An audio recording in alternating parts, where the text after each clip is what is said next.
Installé entre les Yvelines et l'Amérique du Sud, Florent Pagny amer, c'est devenu trop compliqué.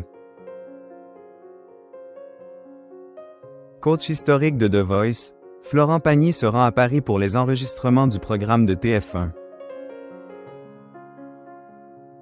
Une ville qu'il n'affectionne pas particulièrement comme il l'avait révélé dans l'émission Turbo sur M6. Visage emblématique de la chanson française, Florent Pagny est également le coach historique de The Voice.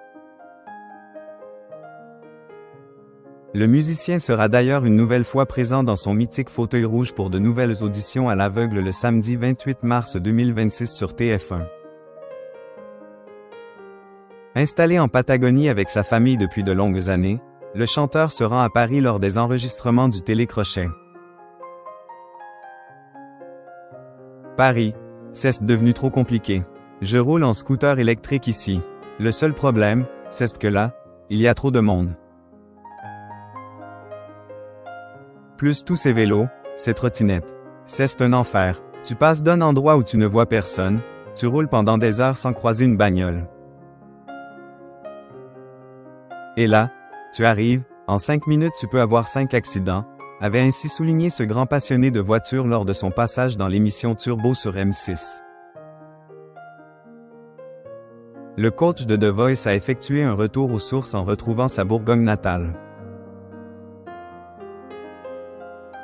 J'ai aimé les anciennes. J'ai aimé les voitures de toute cette époque et donc je t'ai ramené à la 300 SL, que j'ai possédée. J'ai même possédé la Papillon. C'est vrai qu'entre les lignes, le design et l'histoire, c'est celle qui me provoque le plus d'émotion. Même si finalement, tout ce qui est en train d'arriver, l'électrique tout ça, m'intéresse aussi. Il ne faut pas renier le progrès, mais il ne faut pas oublier ce qui a créé tout ça, ce qui a fait qu'à un moment on aime les belles lignes, avait ainsi ajouté Florent Pagny. Aujourd'hui, le chanteur partage sa vie entre la Patagonie et sa Bourgogne natale. Je suis revenu parce que mes exils compliquaient beaucoup les choses. Mon activité est en France. Tout ce que je pouvais faire et produire était franco-français. J'ai eu cette envie de retourner en Bourgogne, comme un retour aux sources. J'y suis allé contre vent et marée, avait indiqué Florent Pagny à ce sujet. Florent Pagny, je suis tombé sur ce pont Levi's qui date du 15e siècle. Ça a provoqué tellement d'émotions. Aujourd'hui le musicien est le propriétaire de la ferme du Fossé. Ma femme me répétait souvent, « Mais tu n'as pas assez de choses. » Je lui ai expliqué que je voulais d'abord me rapprocher de mes parents, qui ont 89 ans, et puis je suis tombé sur ce pont Levi's qui date du 15e siècle. Je me suis immédiatement laissé embarquer. Ça a provoqué tellement d'émotions.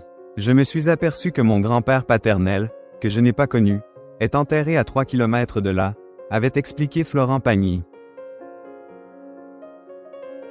J'ai eu envie de me rapprocher de mes racines, et j'ai craqué. Au bout de la 3e visite, ma femme a craqué pour cet endroit qui, selon elle, a des vibrations extraordinaires.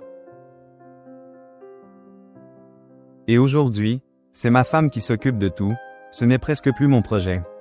On ne lâche pas l'Argentine pour autant mais je suis heureux de revenir sur ces terres près de 60 ans après.